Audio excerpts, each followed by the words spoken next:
Dear friends all around the world, I am Dr. Choi Sunghwan, Sunghwan, MD, a psychiatrist and doctor of philosophy from South Korea. 안녕하세요. 정신건강의학과 전문의 의학박사 최성환입니다. I am the author of the book named Leadership Certified, 지도자의 자격 in Korean, which was published in March 2017.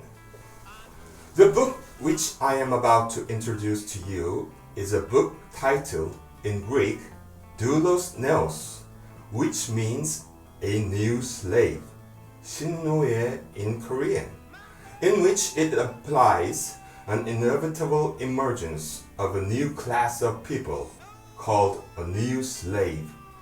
By the era of fourth industrial revolution, this is what I would like to introduce you today. This book contains a sort of a dark vision which the fourth industrial revolution will bring to the whole world and our society in the imminent future. Before talking about the new slave, doulos neos, I would like to make a short comment on the book which I had previously published, the Leadership Certified, 지도자의 자격 in Korea. Recently, in the year 2012, South Korea had elected its first female president, Park Geun-hye, which attracted great concern and tremendous expectations throughout the world, not only as the first Korean woman leader, but as the first female leader in Northeast Asia. But unfortunately, her presidency suddenly collapsed, mainly due to the corruption of her most close aides and associates. Her personal management seemed to have failed, or worse, it was a miserable downfall also. Eventually, she was impeached on 10th of March in the year of 2017. Just in time, in the United States of America, they were also busy making progress for the 45th presidential election, and it matched together about whether the mental status of the President of Korea was fit for the Blue House and whether the presidential candidates of the United States were also qualified mentally enough to move into the White House also. United States media and press might have induced an atmosphere that Donald Trump might have had some personality defects. But the eventual election result was something stunning, probably maybe to most Democrats. The Democratic Party, which held fast to a kind of an international populism, hoping to be loved by every nation all around the world, and to lead the world in that way, they had to hide a great deal of present crisis and the imminent issues inside the United States. In that way, the US Democratic Party failed to assume power. The great current of Korean K-wave might have been exported to the United States, that the wave of a secret influential heavyweight scandal which resembled the email scandal of Hillary Clinton both caused an air of somewhat misogyny. In other words, depreciation of women. Park Geun-hye's scandal must have influenced the defeat of Hillary Clinton to a certain extent.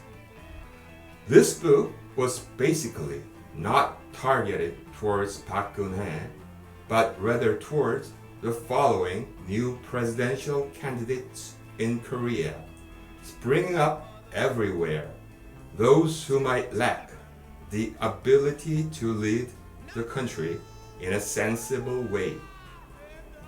Just as the former United Nations Secretary Park Geun-hye pointed out that South Korea lacks the professionalism, absence of the big picture in the interactive world policies, and it might be plausible because Korea was always under the shelter of the United States of America today or China in the past, that the leaders do not draw big pictures of the policies, and the candidates running for the early election are squabbling just over domestic trivial matters and social splittings.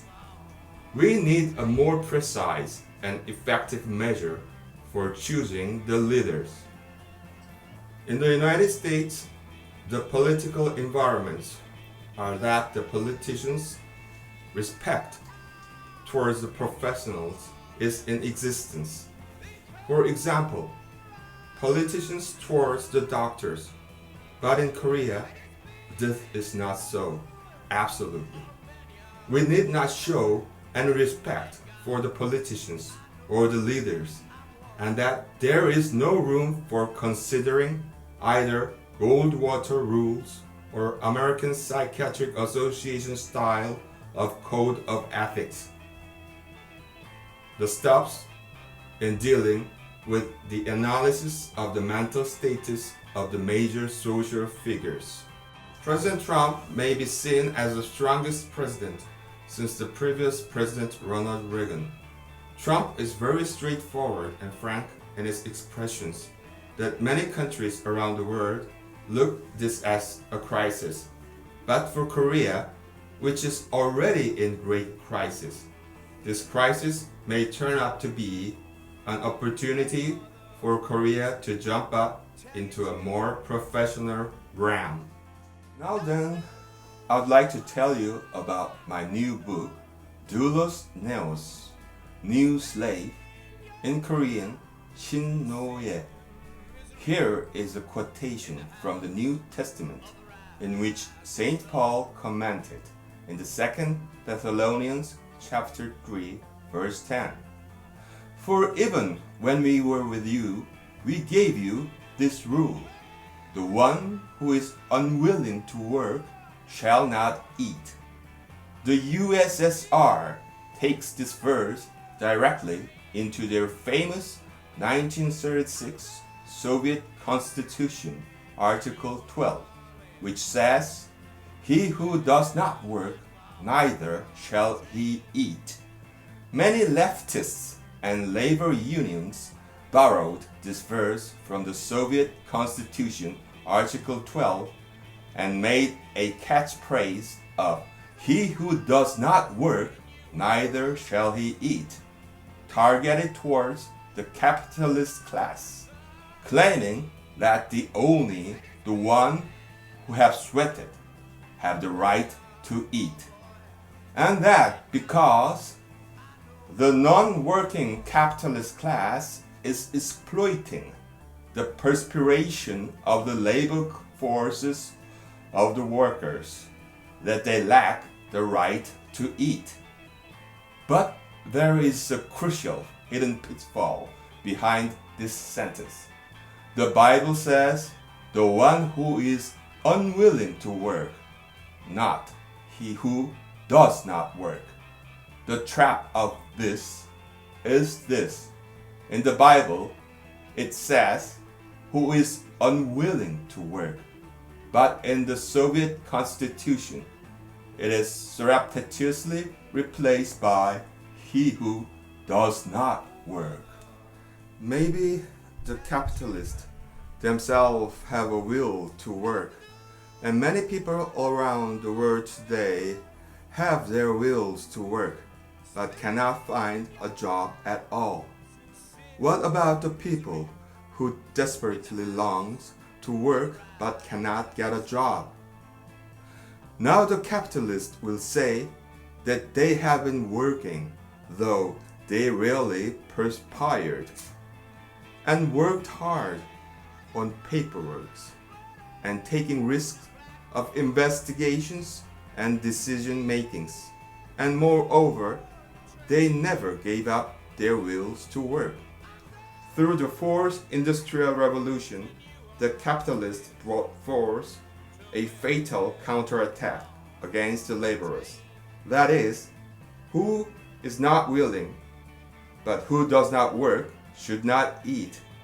They eventually found forth in the Soviet Constitution, Article 12. Now the capitalists, in collusion with the elite bourgeois, established a new paradigm, which is, instead of employing defiant, complaintful, always asking for better work conditions, apt to go on a strike, asking for a raise, the laborers. Now, here comes a polite and unflagging laborers, which are called artificial intelligent robots in replacement of human workers.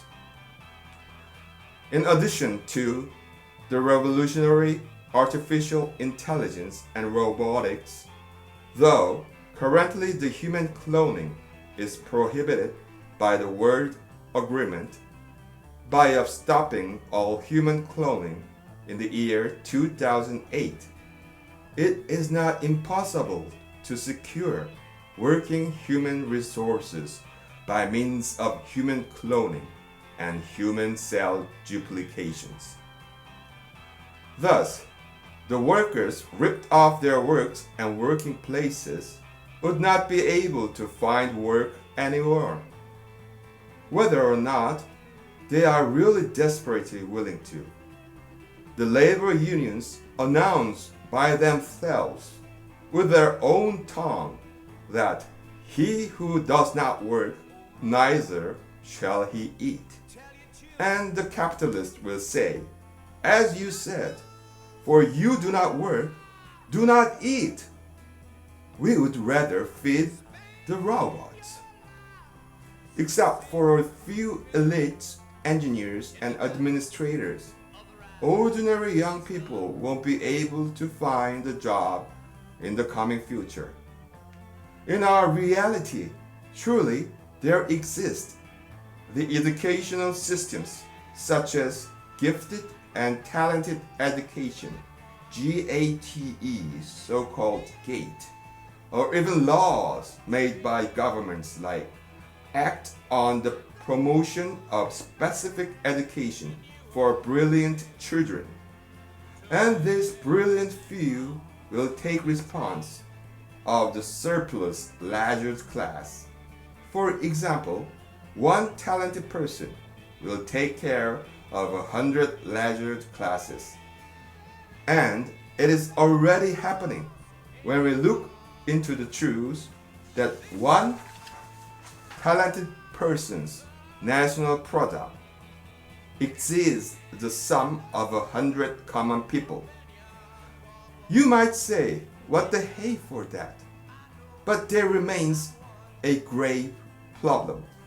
What shall we do with this surplus leisured, worthless, zombie-like people? Due to early adoption and early adaptation policies and persuasion technologies, no longer the human controls the machine, but the machines are coercing the change of the individual's behavior and thought, including their world value. Now, through supplying these computerized coercive techniques and still advancing virtual reality environment, we might be able to persuade people who wish to avoid harsh environment by conciliating them to move into a more comfortable and non-threatening world, a concentration camp without a physical barrier. Actually, I'm kidding by saying that there are a bunch of young people who change their nationality if another nation gives them data for free charge without any limit. Isn't it tempting? No need to work, no tax burden. All you have to do is not to engage in public participation, no political rights, and just keeping a calm solo life without generating unnecessary pollutants. In return, you are guaranteed a full health care and best junk foods such as chicken fries, hamburgers, pizzas, and cokes, and unlimited use of whole categories of cyber and virtual reality activities. Under this condition, one might choose to be that kind of a citizen, which I call a new slave class. I am not talking about the concentration camps in a communist country. There are practically people who are already living in that type of conditions, even in the most developed countries, under the pretext of populism welfare systems. From a forced slave, serf, and to laborers, a type of a slavish social stratum. The future will be there for whom will spontaneously become a slave and not obliged to labor. A new slave. Even though we the people are falling into a deeper economic bipolarization crisis, nobody cares.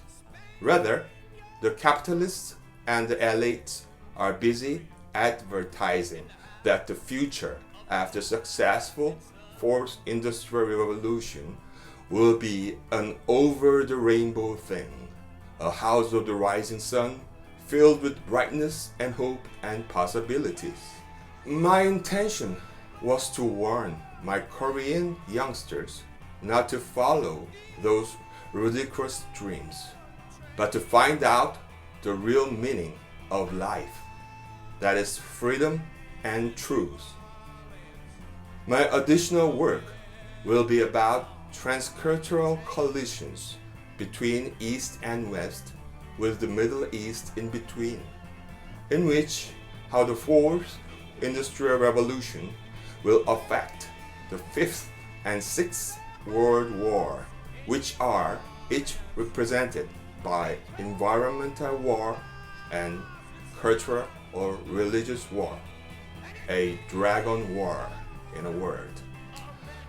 I also wish to publish my book overseas in foreign languages, including English, Japanese, and German, if opportunity permits.